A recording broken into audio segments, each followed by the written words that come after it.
Hello, my name is Pailey Riesgo, and today I'll be talking to you about a contemporary artist named Glenn Brown. He distorts and alters pre-existing works with oil and acrylic paints, and through this he seeks to extend the bounds of human perception by focusing on elements of surrealism, abstraction, and painterliness.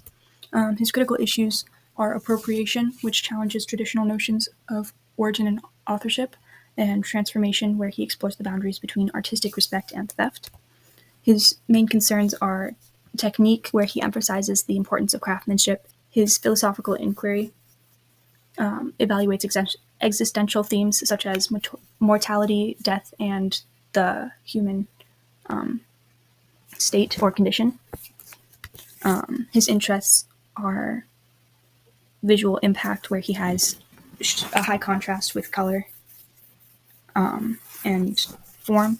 His backgrounds on his paintings tend to be very low resolution, whereas the center subject is usually very detail oriented and contrasting from the background.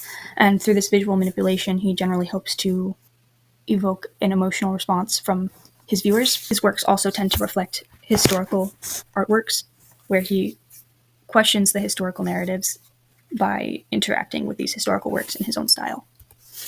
His choices of materials and processes are relatively consistent. This is one of his paintings called Doggerland. It's oil and acrylic on a panel, and his inspiration for this painting is unknown, but there are two clear faces of a man and a woman, and they're connected.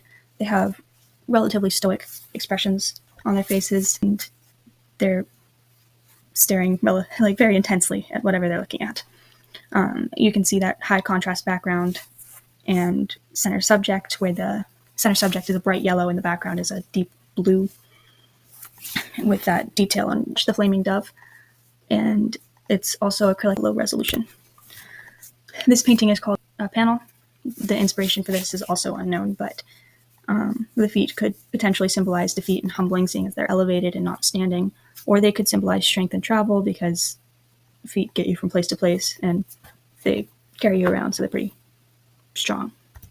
The last painting that we'll look at is This Island Earth, which is oil paint on a panel, and it's reminiscent of classic religious paintings where there's a spiritual being in the center as like a focus, and a lot of people surrounding that spiritual being. This spiritual being in this case could potentially be the child, and there are also a few on the sides, like the top left there's one, and bottom right it looks as if these figures have wings, but there's a lack of faces, although there's still a depth of emotion in the stances of these individuals.